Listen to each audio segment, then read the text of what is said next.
guys, welcome back to Linda's Pantry. So today I'm making a low-carb tuna casserole. So I'm not using pasta. I am using a panko breading for the top, breadcrumb for the top, but I'm doing, instead of pasta, I'm using the hearts of palm spaghetti, which right now I have that soaking in some milk. If you soak it in some milk, it takes that briny, little bit of a briny taste out of it. It also makes it more tender. It changes the whole thing. So I'm gonna let that soak for a few more minutes. I've got about 3/4 of a cup of Thrive celery. I've got a can of mixed vegetables, but I like celery, so I'm gonna have more of that. I have a jar of pimentos, and I'm leaving the liquid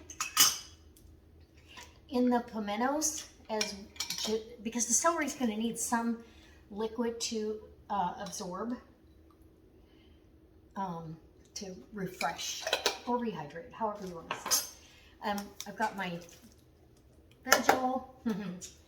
I've got 2 cans of cream and mushroom soup and a jar of my home canned tuna from August. Some cheese, 2 different cheeses. I've got smoked Gouda and some pepper jack. And we're gonna put this together, so come on in. Okay, so I have, as you see, I've got my pimentos, the veggies, and the pimentos, veggies, and celery. Oh, sorry. Okay, and now I've got my spaghetti all rinsed off. It's rinsed and waiting. I've got to open the tuna. And let's see. Ooh, got a nice seal. And I'm gonna put the juice of that tuna in there as well because, well, it's good. It's all good stuff. And you really, it's just like raw packed chicken. You kind of have to go in here and break it up. And you guys, I know I could go in here with a fork, but I don't want to compromise my jar. So I'm gonna get it out here and then I'll break it up. So, oh, it smells good. It smells like chicken, actually. This is albacore tuna. If you guys didn't see that video, I've done home canned tuna a couple of times. It's the best once you've had it this way. And I have smaller jars, so when I want to have tuna salad at work or for sandwiches, I will do a 1/2 pint. But because I've got this, I'm going to go in here and just break up those chunks a little bit. They don't have to be pulverized, but I want it even, you know. So there's plenty of tuna in here. A pint of tuna is almost a pound of tuna that you pack in a jar. So that's roughly a pint jar equates a pound. Okay, it already looks delicious. Look at that. Lots and lots of tuna. And because I can, I'm going to have a bite of that because I love tuna. Oh my gosh. It's mild, it's delicious. Okay, I'm gonna add my Gouda cheese, which there's about a cup of cubed up smoked Gouda. And I have probably the equivalent to the same here of pepper jack that I had grated up for another recipe. And I just, whenever I get that grater out from Tupperware, it's like the best cheese grater ever. I grate up extra, so I have it. Because literally, I can do 2.5 to 3 pounds of cheese in less than 5 minutes with that cheese grater. So, okay. Now, my cream and mushroom soup.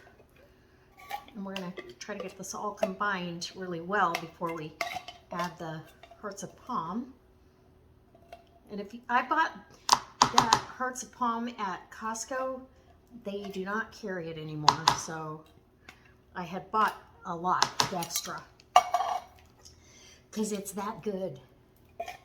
So 2 cans of cream and mushroom. You could use cream of chicken if you like. I like the mushrooms. This is as close to how I made it when I was a new cook years ago, except I would use a package of egg noodles. So we're going without the egg noodles. There's still going to be carbs in here, but it's not going to be quite as heavy laden. Okay, and then now, oh, yum. Let's get our delicious, it would be good just like this to have over toast points or puff pastry, or a tuna pot pie. This would be an excellent tuna pot pie. So we've got the hearts of palm. I'm gonna go in here with the scissors just so I can kind of cut some of these longer strands up so it's more like a cut pasta and not so hard to get, you know, on your plate. Does that make sense? Okay. Here we go. Oh my goodness. So 1 can of that. And delicious. I'm super excited about this. I haven't done a tuna casserole like this yet. So I've done spaghetti. I love it with spaghetti and meatballs, and you know, you use this instead of pasta. I absolutely love it. But this, I haven't done it with this. So we're gonna get it all combined, and then I'm gonna top it. I've got a stick, the equivalent to a stick of butter, but I used Kerrygold butter. And okay, yum. It looks good already. Oh my, yes. Okay, I got my celery, extra celery in there, honestly. And all that cheese is gonna melt and become delicious. And then there's my oven. I've got my oven preheated to, on the convection, 375. So it really is gonna heat at 350 because convection, okay. Guys, I can't do this right-handed, but I'm gonna try. And that was probably a cup and a half, almost 2 cups of panko breadcrumbs. So you want them very buttery. I did add some garlic salt to that. That's the only salt I added, and that was only about 1/2 teaspoon.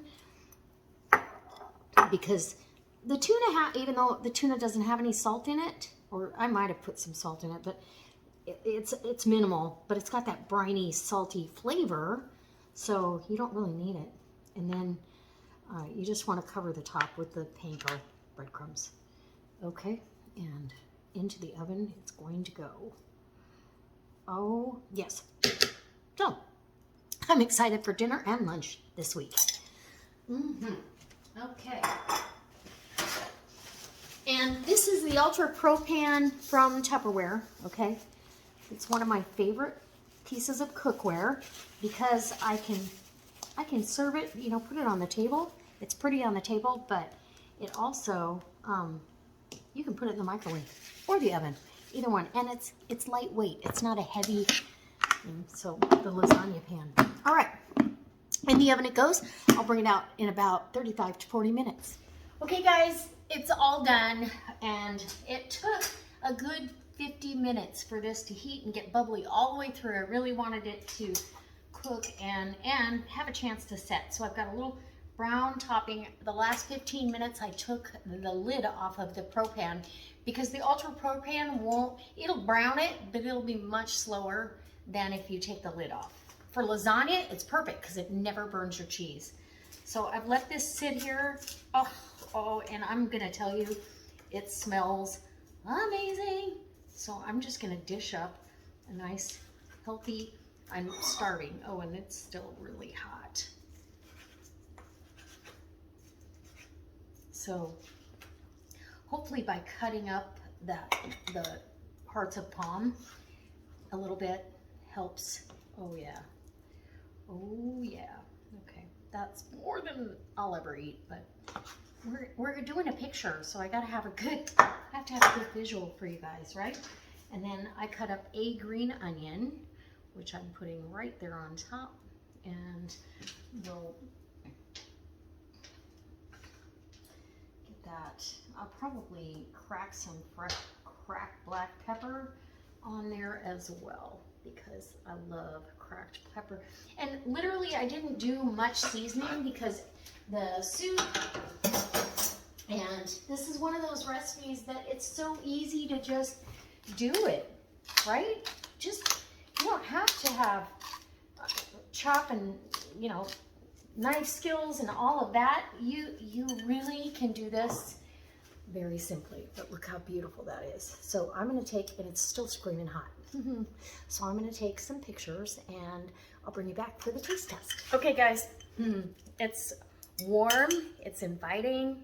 I'm seriously, it's got that spaghetti noodle feel to it, which, you know, egg noodles are a little bit different, but look at that. There's that bite. Oop, and I'm dropping stuff all over the place here.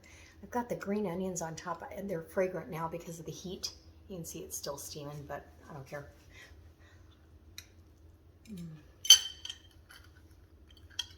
And that little bit of crispy, crunchy topping. And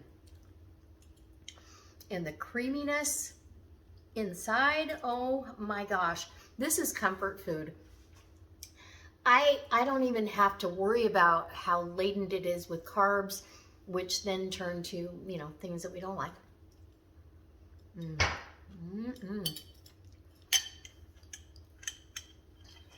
This is by far one of the best tuna casseroles I've ever made. It is full of flavor. And the cracked pepper on top just puts it over the edge. I highly recommend this.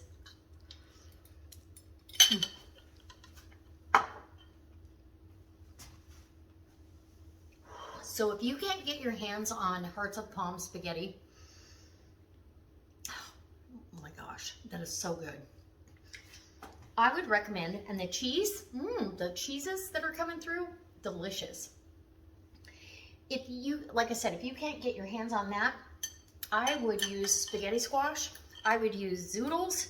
I would do, you can even do this with cauliflower. I'm gonna tell you, it would be a delicious tuna casserole bake with cauliflower. Anyway, let me know in the description box or the comment box down below if you've made something similar, if you would do it with cauliflower, yes or no.